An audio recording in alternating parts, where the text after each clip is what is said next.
وَإِذْ قَالَ إِبْرَاهِيمُ لِأَبِيهِ آزَرَ أَتَتَّخِذُ أَصْنَامًا آلِهَةً إِنِّي أَرَاكَ وَقَوْمَكَ فِي ضَلَالٍ مُبِينٍ وَكَذَلِكَ نُرِي إِبْرَاهِيمَ مَلَكُوتَ السَّمَاوَاتِ وَالْأَرْضِ وَلِيَكُونَ مِنَ الْمُوقِنِينَ فَلَمَّا جَنَّ عَلَيْهِ اللَّيْلُ رَأَىٰ كَوْكَبًا قَالَ هَٰذَا رَبِّي فَلَمَّا أَفَلَ قَالَ لَا أُحِبُّ الْآفِلِينَ فَلَمَّا رَأَى الْقَمَرَ بَازِغًا قَالَ هَٰذَا رَبِّي فَلَمَّا أَفَلَ قَالَ لَئِن لَّمْ يَهْدِنِي رَبِّي لَأَكُونَنَّ مِنَ الْقَوْمِ الضَّالِّينَ فَلَمَّا رَأَى الشَّمْسَ بَازِغَةً قَالَ هَٰذَا رَبِّي هَٰذَا أَكْبَرُ فَلَمَّا أَفَلَتْ قَالَ يَا قَوْمِ إِنِّي بَرِيءٌ مِّمَّا تُشْرِكُونَ إِنِّي وَجَّهْتُ وَجْهِيَ لِلَّذِي فَطَرَ السَّمَاوَاتِ وَالْأَرْضَ حَنِيفًا وَمَا أَنَا مِنَ الْمُشْرِكِينَ وَحَاجَّهُ قَوْمُهُ قَالَ أَتُحَاجُّونِّي فِي اللَّهِ وَقَدْ هَدَانِ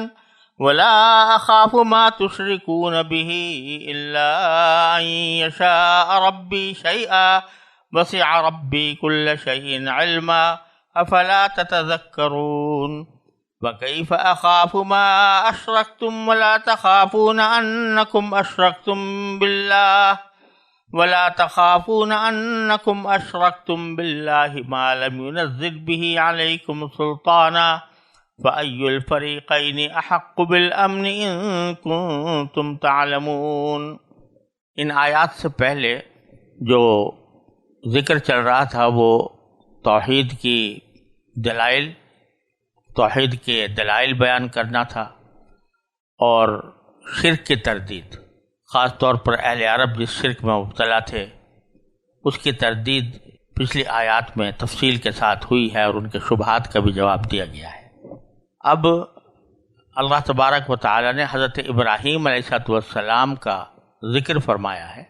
اس کی ایک وجہ یہ بھی ہے کہ مشرکین عرب حضرت ابراہیم علیہ السلام کو اپنا مقتدی مانتے تھے، اور اسی طرح اہل کتاب یعنی عیسائی اور یہودی وہ بھی حضرت ابراہیم علیہ السلام کو اپنا مقتدی مانتے تھے۔ گویا حضرت ابراہیم علیہ السلام کے قابل تقلید ہونے پر یہ تینوں گروہ متفق تھے۔ تو اللہ تبارک و تعالی نے حضرت ابراہیم علیہ السلام کے بارے میں ان آیات کے اندر یہ فرمایا کہ حضرت ابراہیم علیہ السلام کا اصل دین کیا تھا اور کس طرح انہوں نے بت پرستی سے اور ستارہ پرستی سے لوگوں کو روکا۔ یہ ہے ان آیات کریمہ کا اصل مقصود اور خلاصہ۔ یہ سورہ انعام کی آیت نمبر 74 سے آیت نمبر 81 تک آپ کے سامنے تلاوت کی ہے۔ ان کا پہلے ترجمہ سمجھ لیں، اس کے بعد پھر آگے انشاءاللہ اس کے بارے میں کچھ تشریحی باتیں عرض کروں گا۔ ترجمہ یہ ہے کہ اور اس وقت کا ذکر سنو جب ابراہیم نے اپنے باپ آزر سے کہا تھا کہ کیا آپ بتوں کو خدا بنائے بیٹھے ہیں؟ میں دیکھ رہا ہوں کہ آپ اور آپ کی قوم کھلی گمراہی میں مبتلا ہے۔ اور اسی طرح ہم ابراہیم کو آسمانوں اور زمین کی سلطنت کا نظارہ کراتے اور مقصد یہ تھا کہ وہ مکمل یقین رکھنے والوں میں شامل ہوں۔ چنانچہ جب ان پر رات چھائی تو انہوں نے ایک ستارہ دیکھا، کہنے لگے یہ میرا رب ہے۔ پھر جب وہ ڈوب گیا تو انہوں نے کہا میں ڈوبنے والوں کو پسند نہیں کرتا۔ پھر جب انہوں نے چاند کو چمکتے دیکھا تو کہا کہ یہ میرا رب ہے، لیکن جب وہ بھی ڈوب گیا تو کہنے لگے اگر میرا رب مجھے ہدایت نہ دے تو میں یقیناً گمراہ لوگوں میں شامل ہو جاؤں۔ پھر جب انہوں نے سورج کو چمکتے دیکھا تو کہا یہ میرا رب ہے، یہ زیادہ بڑا ہے۔ پھر جب وہ غروب ہوا تو انہوں نے کہا اے میری قوم، جن جن چیزوں کو تم اللہ کی خدائی میں شریک قرار دیتے ہو میں ان سب سے بیزار ہوں۔ میں نے تو پوری طرح یکسو ہو کر اپنا رخ اس ذات کی طرف کر لیا ہے جس نے آسمانوں اور زمین کو پیدا کیا ہے، اور میں شرک کرنے والوں میں سے نہیں ہوں۔ اور پھر یہ ہوا کہ ان کی قوم نے ان سے حجت شروع کر دی۔ ابراہیم نے ان سے کہا کیا تم مجھ سے اللہ کے بارے میں حجت کرتے ہو جبکہ اس نے مجھے ہدایت دے دی ہے؟ اور جن چیزوں کو تم اللہ کے ساتھ شریک مانتے ہو میں ان سے نہیں ڈرتا الا یہ کہ میرا پروردگار کچھ چاہے۔ میرے پروردگار کا علم ہر چیز کا احاطہ کیے ہوئے ہے، کیا تم پھر بھی کوئی نصیحت نہیں مانتے؟ اور جن چیزوں کو تم نے اللہ کا شریک بنا رکھا ہے میں ان سے کیسے ڈر سکتا ہوں جبکہ تم ان چیزوں کو اللہ کا شریک ماننے سے نہیں ڈرتے جن کے بارے میں اس نے تم پر کوئی دلیل نازل نہیں کی ہے۔ اب اگر تمہارے پاس کوئی علم ہے تو بتاؤ کہ ہم دو فریقوں میں سے کون بے خوف رہنے کا زیادہ مستحق ہے۔ ان آیات میں سب سے پہلے تو حضرت ابراہیم علیہ السلام کے تبلیغ اور دعوت کا ایک نرالا انداز ذکر کیا گیا ہے۔ پہلے تو جب انہوں نے دیکھا کہ میرے باپ آزر وہ شرک میں مبتلا ہیں، بت پرستی کرتے ہیں، تو پہلے اپنے گھر سے تبلیغ کا آغاز کیا، اور چونکہ باپ تھے اور گھر کے ماحول میں تھے تو وہاں کھل کر حضرت ابراہیم علیہ السلام نے اپنے باپ کو یہ نصیحت کی کہ اتتخذ اصناما آلہہ، کیا آپ بتوں کو اپنا خدا مانتے ہیں؟ بتوں کو معبود بنا رکھا ہے آپ نے۔ اور ساتھ ہی یہ بھی کہا کہ انی اراک وقومک فی ضلال مبین، میں تو یہ دیکھ رہا ہوں کہ آپ اور آپ کے قوم کھلی گمراہی میں مبتلا ہے۔ حضرت ابراہیم علیہ السلام کی اپنے والد سے جو گفتگو ہوئی وہ قرآن کریم میں کئی جگہ مذکور ہے، اور اس سے معلوم ہوتا ہے کہ کہیں انہوں نے محبت کے ساتھ، پیار کے ساتھ اور اپنائیت کے ساتھ اپنے والد کو دعوت دی تھی، اور اس وقت اپنے بیٹے ہونے کا بھی اظہار کیا تھا، اور یا ابتی کہہ کر، ابا جان کہہ کر ان کو خطاب کیا تھا۔ اور یہاں وہ جملہ مذکور ہے کہ جس میں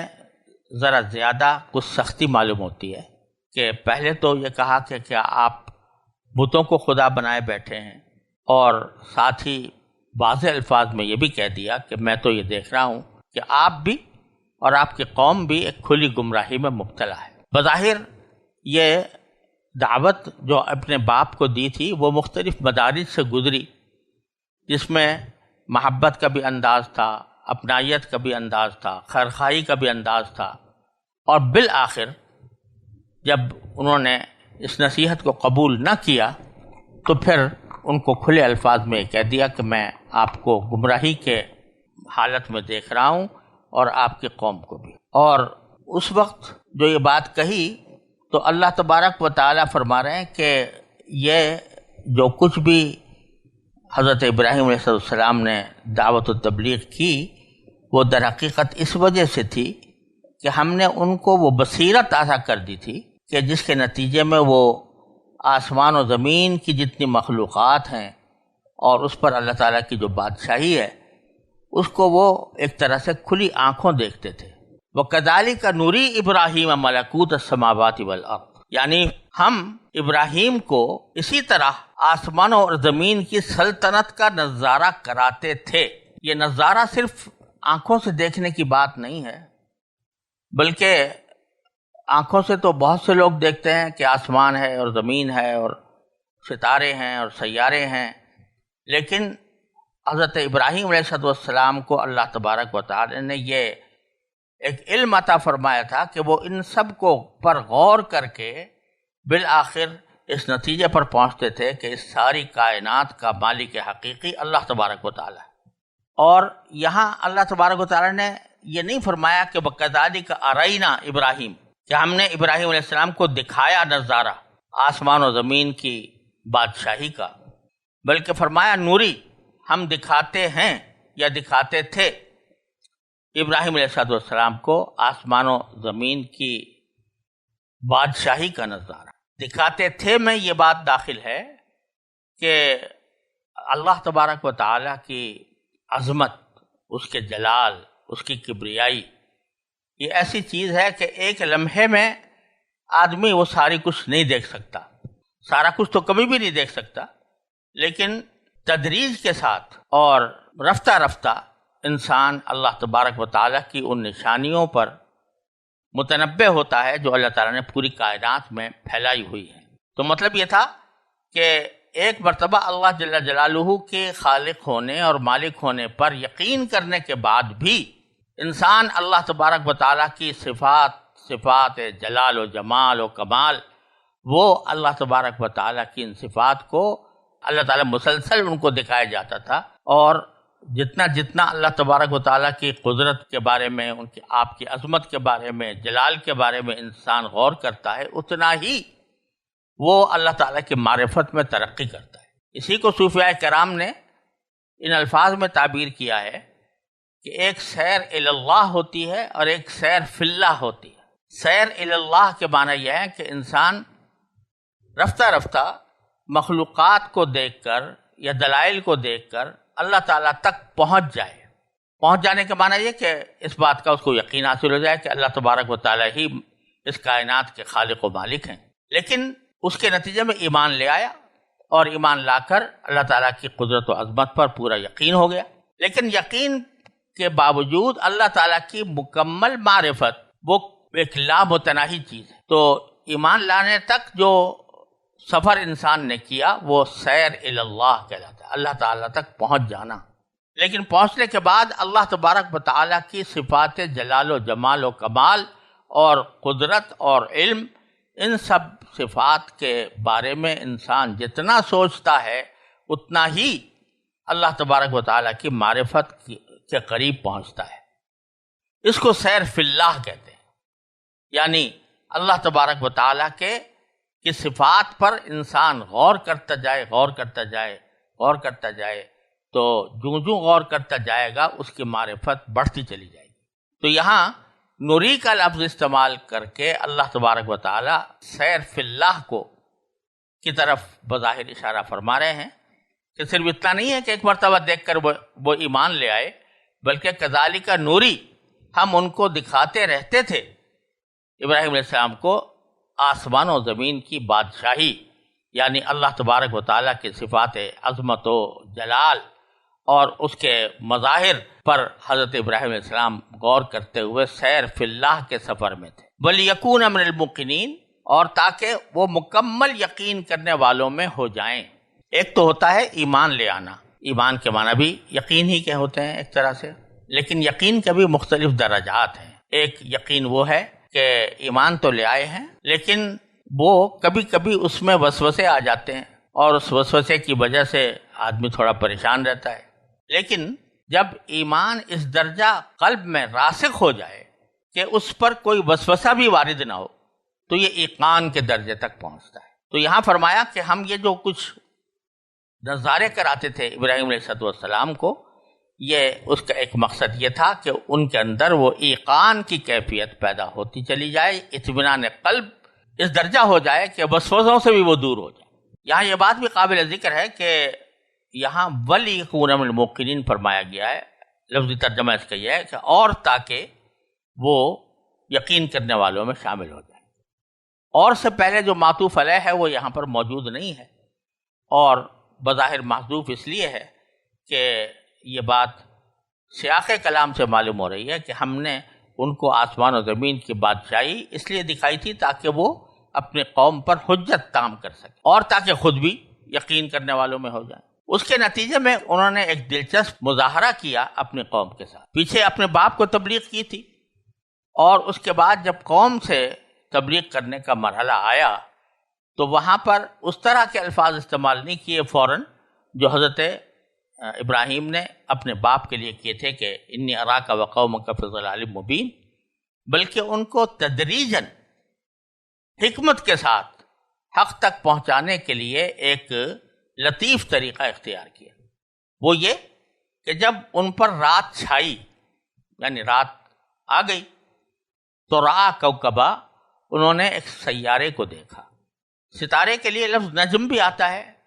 اور کوکب بھی آتا ہے۔ نجم عام ستاروں کو کہتے ہیں، اور کوکب عام طور سے صرف سیاروں کو کہا جاتا ہے۔ سیارہ دیکھا کیونکہ ان کی قوم ستارہ پرست بھی تھی، یعنی ستارے کو پوجتی تھی۔ پیچھے حضرت ابراہیم نے جو اپنے باپ سے کہا تھا اس میں یہ کہا تھا کہ آپ بتوں کو پوجتے ہیں، ان کو آپ نے معبود بنا رکھا ہے، یہ گمراہی کی بات ہے۔ اور یہاں قوم سے جو خطاب کیا اس میں ان کی ستارہ پرستی کی طرف رجوع کیا۔ بات در حقیقت یہ ہے کہ جو خاص طور سے حضرت ابراہیم علیہ السلام کے زمانے میں جو بت پرست تھے وہ بھی، اور بعد میں بھی جو بت پرست ہوتے رہے وہ بھی، اصل میں جو پتھروں کو پوجتے ہیں، پتھروں کے بتوں کو، تو اتنی بات تو ان کو بھی بدیہی طور پر معلوم ہے کہ یہ ہم نے خود اپنے ہاتھ سے بنائے ہیں، ان کو خدا کیسے کہہ دیں ہم، جو ہمارے ہاتھ کی مخلوق ہے وہ خالق کیسے ہو جائے گی۔ لیکن حقیقت یہ ہے کہ وہ اصل میں جو معبود قرار دیتے تھے وہ ستاروں کو قرار دیتے تھے، خاص طور سے سیاروں کو۔ وہ کہتے تھے کہ اس عالم کا سارا نظام ان ستاروں کے ذریعے چل رہا ہے، اور خاص طور پر سیارے جو ہیں وہ اس نظام کو چلا رہے ہیں۔ اللہ تعالیٰ کو ضرور مانتے تھے، لیکن کہتے تھے کہ اللہ تبارک و تعالیٰ نے سارا نظام ستاروں کے سپرد کر دیا ہے۔ جیسے کہ علم نجوم کے اندر لوگ یہ بات کہتے ہیں کہ ستارے ہی سب سے زیادہ مؤثر ہیں اس کائنات میں، تو وہ ستاروں کو حقیقت میں پوجنا چاہتے تھے۔ اب ستاروں کو پوجنے کے لیے وہ ان کی پہنچ تو ستاروں تک ہے نہیں کہ وہاں جا کر ان کو پوجیں، لہذا انہوں نے پتھر کے بت اس لیے تراشے تھے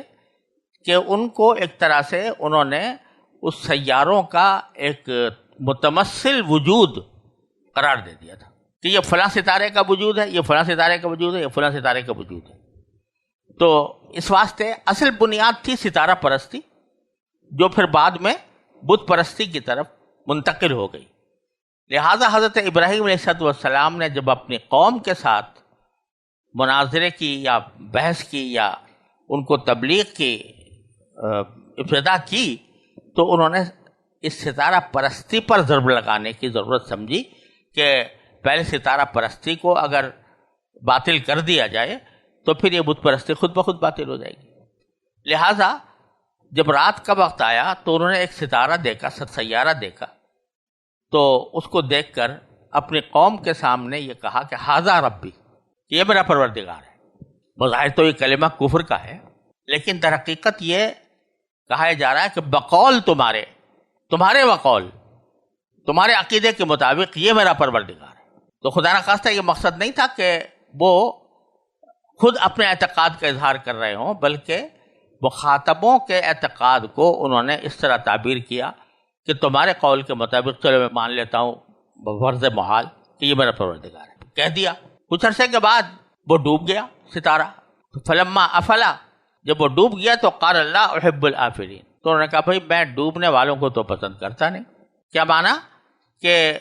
جو وجود اپنے آپ کو ہمیشہ قائم نہ رکھ سکتا ہو، بلکہ کبھی طلوع ہو کبھی غروب ہو، اور کبھی اس کے اوپر کوئی حالت طاری ہو کبھی دوسری حالت طاری ہو، تو وہ خدا نہیں ہو سکتا، لا احب الآفلین۔ بعد میں چاند طلوع ہوا، فلما رأى القمر بازغا، جب چاند کو چمکتے ہوئے دیکھا تو قال ھذا ربی، پھر انہی کے بقول کہا کہ تمہارے بقول یہ میرا پروردگار ہے۔ فلما افلا، جب وہ بھی ڈوب گیا تو اس وقت فرمایا کہ لئن لم یہدنی ربی لأکونن من القوم الضالین، اگر میرا پروردگار مجھے ہدایت نہ دے تو میں یقیناً گمراہ قوم میں شامل ہو جاؤں گا۔ یعنی ایک طرح سے جو رد عمل ستارے کے ڈوبنے پر ظاہر کیا تھا وہی رد عمل ذرا زیادہ وضاحت کے ساتھ چاند کے ڈوبنے پر آپ نے ظاہر فرما دیا۔ فلما رأى الشمس بازغة، جب سورج کو چمکتے دیکھا تو اس وقت کہا ھذا ربی ھذا اکبر، چلو اب میں مانتا ہوں تمہارے قول کے مطابق، میں فرض کر لیتا ہوں کہ یہ میرا پروردگار ہے، کیونکہ یہ زیادہ بڑا معلوم ہو رہا ہے ستارے سے بھی اور چاند سے بھی۔ لیکن ایک وقت آیا کہ سورج بھی ڈوب گیا۔ فلما افلت، جب وہ بھی ڈوب گیا تو قال، تو اس وقت میں اپنی اصل حقیقت اور دعوت کو ظاہر فرمایا کہ یا قوم انی بریء مما تشرکون، اے میری قوم اب میں اپنے آپ کو بری کرتا ہوں، بیزار ہوں میں ان تمام چیزوں سے جن کو تم اللہ تعالیٰ کا شریک قرار دیتے ہو۔ تو یہ تدریج کا طریقہ اختیار فرمایا حضرت ابراہیم علیہ السلام نے،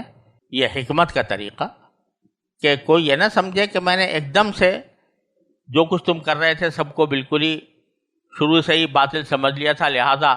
اس کے رد کرنے کے لیے جو طریقہ بھی سمجھ میں آئے وہ اختیار کروں گا، اور گویا میں کسی بات پر ہٹ دھرم ہوں کہ اس ہٹ دھرمی کی بنیاد پر میں تمہیں دعوت دے رہا ہوں، بلکہ طریقہ حکمت کے ساتھ ایسا اختیار کیا کہ چلو تھوڑی دیر کے لیے فرض کر لیتے ہیں کہ یہ پروردگار ہے، لیکن جب وہ ڈوب گیا تو بتلایا کہ یہ پروردگار ہونے کی اہلیت نہیں رکھتا۔ اشارہ اس طرح فرما دیا کہ جو پروردگار ہوتا ہے، جو خالق کائنات ہے، اس پر تغیرات لاحق نہیں ہوتے۔ تغیرات حوادث کی صفت ہے، ان چیزوں کی صفت ہے جو فنا ہونے والے ہیں،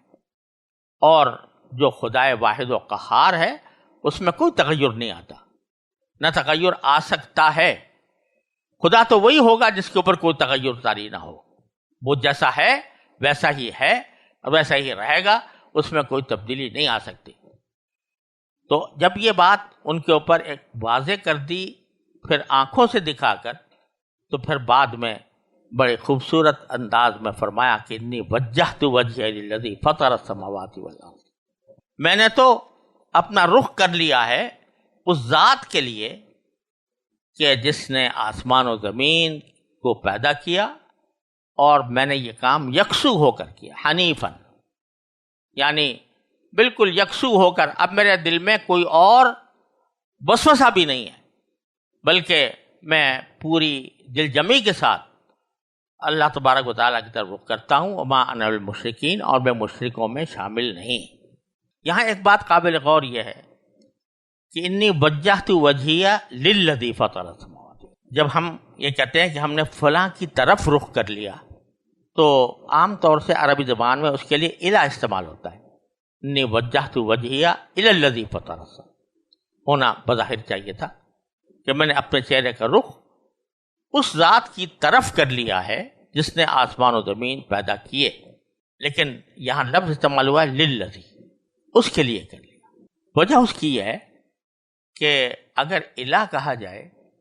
تو الہ کا مطلب یہ ہوتا ہے کہ ایک شخص سفر کر کے ایسی جگہ سے سفر کر رہا ہے جو ابھی منزل وہاں پر موجود نہیں ہے، اور پھر کسی وقت آئے گی تو وہاں پر وہ پہنچے گا۔ باری تعالیٰ کی تو کوئی حد و نہایت نہیں ہے، لہذا ایسا نہیں ہے کہ اللہ تبارک و تعالیٰ کہیں ایک جگہ پر بیٹھے ہوئے ہوں اور انسان سفر کر کے وہاں تک پہنچے، تو وہاں اللہ تعالیٰ حیز اور مکان سے بالا تر ہیں، ان کے بارے میں نہیں کہا جا سکتا کہ کسی خاص جہت میں وہ بیٹھے ہوئے ہیں، لہذا وہاں الہ کا لفظ استعمال کرنا باری تعالیٰ کی شان کے خلاف، بخلاف لام کے کہ للذی جب کہا گیا تو میں نے اپنا چہرہ کر لیا ہے جھکا کر اس کے آگے، کیونکہ لام عام طور سے آتا ہے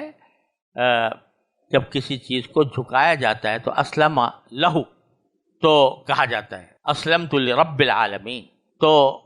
اس کے معنی یہ ہوئے کہ میں نے اپنا رخ کر لیا ہے، اپنے آپ کو جھکا کر اس ذات کے آگے کہ جس نے تمام آسمان و زمین کو پیدا کیا۔ تو اشارہ اس طرف ہو رہا ہے کہ جب مثلا ہم نماز پڑھتے ہیں تو بے شک کعبے کی طرف رخ کرتے ہیں، لیکن کعبے کی طرف رخ کرنے کا معنی یہ نہیں ہے کہ اللہ تعالیٰ کعبے میں بیٹھے ہوئے ہیں، بلکہ رخ کرنے کا معنی یہ ہے رخ اس طرح کرنا چاہیے کہ اپنے سارے وجود کو اللہ تعالیٰ کے سامنے جھکا دے انسان۔ انی وجہت وجہیہ للذی فطر السماوات والارض حنیفا وما انا من المشرکین۔ اسی لیے یہ آیت کریمہ ایسی ہے جس کے بارے میں رسول کریم صلی اللہ علیہ وسلم سے منقول ہے کہ آپ نماز شروع کرتے وقت یہ آیت پڑھا کرتے تھے۔ امام شافعی رحمۃ اللہ علیہ تو فرماتے ہیں کہ تکبیر کہنے کے بعد، اللہ اکبر کہنے کے بعد اس کو پڑھنا چاہیے، اور حنفیہ کہتے ہیں کہ تکبیر سے پہلے جب آدمی کھڑا ہو اور ابھی تکبیر نہ کہی ہو تو اس وقت کہنا چاہیے۔ بہر صورت دونوں صورتیں جائز ہیں، شروع میں کہہ لے تو بھی اور بعد میں کہے تو بھی، دونوں صورتیں جائز ہیں۔ یہ اس لیے تاکہ انسان کو اس بات کی طرف متوجہ کیا جائے کہ وہ اللہ تعالیٰ کی طرف رخ کر رہا ہے، یعنی اس کی طرف نہیں بلکہ اس کے آگے اپنے آپ کو جھکا رہا ہے، اس کے حکم کا تابع دار بن رہا ہے، فرما بردار بن رہا ہے۔ تو یہی الفاظ حضرت ابراہیم علیہ السلام نے ساری قوم کے سامنے فرما دیے اس سارے تدریج کے ساتھ یہاں تعلیم بھی دے دی کہ جب انسان تبلیغ کرے کسی کو یا دعوت دے تو ایک دم سے کوئی ایسی بات نہ کہہ دے جس سے لوگ متنفر ہو جائیں، بلکہ آدمی کو پہلے تدریج اور حکمت کے ساتھ کام کرنا چاہیے کہ رفتہ رفتہ وہ لوگوں کو حق کی طرف مائل کرے۔ پھر فرمایا کہ وحاجہ قومہ، یہ ساری کچھ دلائل بیان کرنے کے باوجود حضرت ابراہیم کی قوم نے ان کے ساتھ جھگڑا کیا یا ان کے ساتھ حجت کی یا مباحثہ کیا۔ تو جواب میں حضرت ابراہیم علیہ السلام نے فرمایا اتحاجونی فی اللہ، کیا تم میرے ساتھ حجت بازی کر رہے ہو اللہ کے بارے میں؟ وقد ہدان، جبکہ اس نے مجھے ہدایت دے دی ہے۔ تو اشارہ اس طرف ہے کہ جب دلائل سارے کچھ بیان کر دیے گئے، اس کے باوجود بھی اگر کوئی شخص بحث مباحثہ کرنا چاہتا ہے تو صحیح طریقہ یہ ہے کہ پھر بحث میں پڑھنے کی ضرورت نہیں ہے۔ اس صورت میں آدمی کہہ دے بھائی جو بات کہنی تھی مجھے میں نے وہ کہہ دی ہے، اب تم مانو یا نہ مانو، لیکن میں تو اللہ تعالیٰ کے فضل و کرم سے ہدایت تک پہنچ چکا ہوں، میں تمہارے پر اس پر مزید بحث کرنے کے لیے تیار نہیں ہوں۔ کیونکہ جب بحث کرنے پر کوئی شخص آ جائے اور دل میں یہ ہو کہ ہر حالت میں مجھے دوسرے کی بات نہیں ماننی، تو پھر اس کے ساتھ وقت ضائع کرنے سے کوئی حاصل نہیں۔ اس لیے فرمایا کہ کیا تم کرتے ہو، یعنی یہ اب بحث کرنا تمہارا یہ غلط ہے اور میں اس کے اندر شریک نہیں ہونا چاہتا۔ اور جہاں تک اس بات کا تعلق ہے میری قوم جو ہے مجھے یہ ڈراوے دے رہی ہے اور یہ دھمکیاں دے رہی ہے کہ اگر میں اللہ کے ساتھ ان بتوں کو یا ان ستاروں کو شریک نہیں کروں گا تو وہ میرے اوپر کوئی مصیبت ڈال دیں گے، تو خوب سمجھ لو ولا اخاف ما تشرکون بہ، جن چیزوں کو تم نے اللہ کے ساتھ شریک قرار دے رکھا ہے میں ان سے نہیں ڈرتا۔ الا ان یشاء ربی شیئا، ہاں اگر میرا پروردگار ہی کچھ چاہے مجھے تکلیف پہنچانا تو بے شک اس کی مشیت ہے، وہ مجھے تکلیف پہنچا سکتا ہے، لیکن تمہارے یہ من گھڑت دیوتا اور خدا یہ مجھے کوئی تکلیف نہیں پہنچا سکتے۔ وسع ربی کل شیء علما، اور سوال پیدا ہوا کہ بھئی اللہ تعالیٰ ہی تمہیں کیوں تکلیف پہنچائیں گے؟ تو اس کا جواب دے دیا کہ میرا پروردگار کا علم ہر چیز پر محیط ہے، لہذا اگر کوئی مجھے تکلیف پہنچانا چاہتا ہے وہ اپنی مشیت کے تحت تو یقیناً اس کی حکمت کے عین مطابق ہوگا، وہ جس چیز کو بہتر سمجھے گا اپنی حکمت بالغہ کے ذریعے وہ کرے گا، تو مجھے اس پر کوئی اعتراض کا حق نہیں۔ افلا تتذکرون، تو کیا پھر بھی تم میری نصیحت قبول نہیں کرو گے؟ پھر مزید اس کی تاکید فرمائی وَكَيْفَ أَخَافُ مَا أَشْرَكْتُمْ، جن چیزوں کو تم نے اللہ کے ساتھ شریک ٹھہرا رکھا ہے میں کیسے ان سے ڈروں؟ وَلَا تَخَافُونَ أَنَّكُمْ أَشْرَكْتُمْ بِاللَّهِ، جبکہ تم اس بات سے نہیں ڈرتے کہ تم نے اللہ تعالیٰ کے ساتھ کچھ شریک ٹھہرا رکھے ہیں، ایسے شریک مَا لَمْ يُنَزِّلْ بِهِ عَلَيْكُمْ سُلْطَانًا، کہ جن کے بارے میں اللہ تعالیٰ نے کوئی دلیل نازل نہیں کیا تمہارے اوپر کہ جس کی وجہ سے تم کہو کہ یہ اللہ کے شریک۔ تو جب تم اپنے پروردگار سے نہیں ڈر رہے شرک کے نتیجے میں تو میں تمہارے من گھڑت دیوتاؤں سے کیوں ڈروں؟ خود سوچ لو فَأَيُّ الْفَرِيقَيْنِ أَحَقُّ بِالْأَمْنِ، کہ ہم دونوں فریقوں میں سے کون اس بات کا زیادہ مستحق ہے کہ وہ بے خوف رہے؟ ان تم تعلمون، اگر تم سمجھ رکھتے ہو تو خود اس کو تمہیں سمجھنا چاہیے کہ میں تمہارے من گھڑت دیوتاؤں سے نہیں ڈرتا، اور تمہیں ڈرنا چاہیے اللہ تعالیٰ سے کہ تم اس کے ساتھ کسی کو شریک ٹھہرا رکھا ہے۔ وآخر دعوانا